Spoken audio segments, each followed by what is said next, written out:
साथियों नमस्कार, आपका अपना चैनल बाजार की बातें पर। आज भारतीय बाजार बंद है अंबेडकर जी के जयंती के उपलक्ष्य में।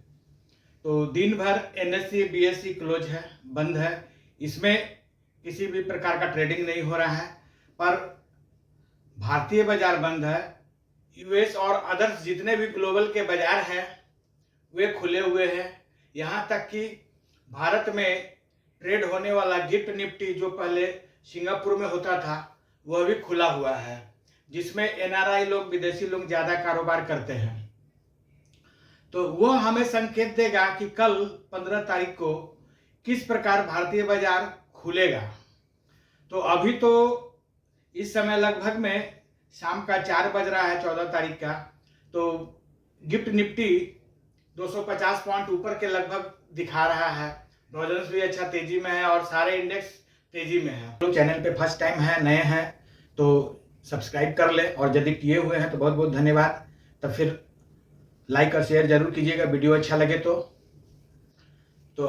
आइए आगे बढ़ते हैं और समझते हैं कि शेयर बाजार और युद्ध और रिजल्ट सेशन के बाद क्या बाजार ऑब्जर्व कर लिया ईरान यूएसए इजराइल के युद्ध को, समझौता हो गया, फिर बाजार में इतना तेजी क्यों, बायर कहां से आ रहे हैं, क्यों आ रहे हैं, इन सभी को मैटर को समझना बहुत ही जरूरी है। युद्ध तो अभी क्लोज हुआ नहीं है, ना कोई लिखित एग्रीमेंट हुआ है कि क्लोज हो गया। तो फिर ये बायर कहां से आ रहे हैं, क्यों आ रहे हैं, क्या हमें ट्रैप करने के लिए जो छोटे रिटेल ट्रेडर हैं, जिस प्रकार की 2 दिन पहले बाजार निफ्टी 24,000 के ऊपर चला गया, पर दूसरा ही दिन मंडे को जो एक्सपायरी के दिन खुला बाजार 450-500 पॉइंट नीचे खुल गया, जो कि 23,555 का लो बनाया उस जगह पर। तो ये तो पैसा को ट्रैप कर रहे हैं छोटे रिटेल ट्रेडर का, जो पोजीशन ऊपर बना करके रखे हैं, ऊपर की ओर कॉल में बाई करके बैठे हुए हैं, उनका तो 200 400 वाला चीज जीरो हो जा रहा है। जो 200 का चीज था वो जीरो हो गया। तो रिटेल ट्रेडर तो ट्रैप हो जा रहे हैं इस तरह से। इतना ज्यादा गिरावट का कोई रीजन नहीं, कोई मतलब नहीं। जब बाजार एक अपने सपोर्ट लेवल से ऊपर ट्रेड करने लगा तो स्वाभाविक है कि लोग लॉन्ग में रहेंगे, और जो वीकली ट्रेडर है वे फंस गए। जो कॉल पुट में काम करते हैं, कॉल लेके बैठे हुए थे, एक्सपायरी में हो सकता है कि 24,300 तक बाजार जाएगा तो हमें फायदा मिलेगा, वे ट्रैप हो गए। और जो पूंजीपति, जो स्मार्ट ट्रेडर हैं, बड़े पैसे वाले, वे तो किसी लेवल पर भी एंट्री कर लेते हैं और इतना ज्यादा मात्रा में वो खरीद लेंगे कि बाजार वहीं से ऊपर की ओर या वहीं से नीचे की ओर चला जाता है। तो उन्हें तो लॉस होना बड़ा कठिन रहता है।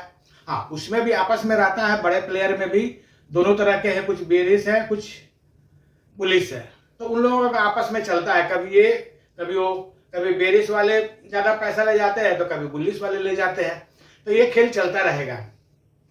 खैर, इन सब बातों को साइड में रख करके समझते हैं कि क्या बाजार युद्ध को लेकर के अभी तक डरा हुआ है।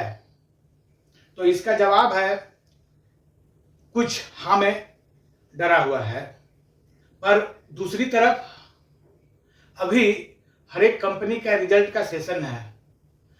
हर एक कंपनी का तिमाही जो नतीजा होता है, और अभी तो सालाना नतीजा आ रहा है, तो नतीजा आने वाला है। जब सालाना नतीजा आता है तो बाजार अपना एक नया रुख लेता है। जिस कंपनी को यदि साल भर में अच्छा खासा प्रॉफिट होता है तो उस कंपनी का रिवेन्यू और प्रॉफिट और जो भी सारा चीज होते हैं, सारा अच्छा जनरेट होते हैं, तो कंपनी ऊपर की ओर अच्छा खासा जाने का उम्मीद रहता है। और जिस कंपनी में नहीं उस टाइप का फायदा रहता अच्छा खासा, तो वह कंपनी पैरेलल या फिर उसी जगह पे ट्रेड करते हैं या फिर नीचे भी जाते हैं। प्लस जो लॉस शो करते हैं उनका हो सकता है कि नीचे की ओर जाए। तो रिजल्ट सेशन अभी जो चल रहा है, अब बहुत सारी कंपनियों का आने वाले दिन में रिजल्ट आएगा, तो उसके आधार पर बाजार अपना एक नया रुख लेगा कि बाजार को किधर जाना है। क्योंकि युद्ध का जो पोजीशन है, कभी लोग बोलते हैं कि समझौता हो जाएगा, कभी लोग बोलते हैं कि युद्ध अभी और चलेगा। तो क्या होगा कि बाजार धीरे धीरे इस मैटर को ऑब्जर्व कर लेगा। अमेरिका का मात्र एक ही ईरान के प्रति युद्ध का कारण है। परमाणु बम नहीं बनाने देना और उसके सारे यूरेनियम को नष्ट कर देना। उसके लिए उसे जो भी करना पड़े वह भरपूर कोशिश कर रहा है, पर नाकाम हो जा रहा है।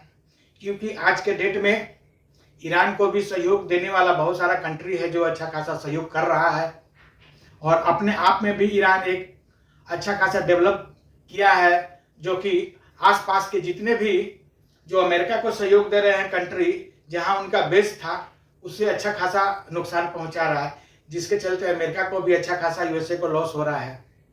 तो युद्ध किस ओर जाएगा, किस तरीके से समाप्त होगा, यह किसी को भी नहीं पता है, नहीं समझ में आ रहा है। बाजार धीरे धीरे इन बातों को दरकिनार करके बाजार ऊपर की ओर जाएगा, क्योंकि अभी रिजल्ट का सेशन है और अप्रैल और मई ये बाइंग का जगह है। ऐसा लगता है कि इसके बाद बाजार ऊपर की ओर धीरे धीरे चला जाएगा। में जब बाई होगा तो स्वाभाविक है कि इंडेक्स ऊपर की ओर जाएगा, और इंडेक्स निफ्टी हो सकता है कि आने वाले दिन में साल 2 साल 3 साल में 30,000 तक सफर कर सकता है। वहां पर हो सकता है उसके बाद कुछ करेक्शन दिखे।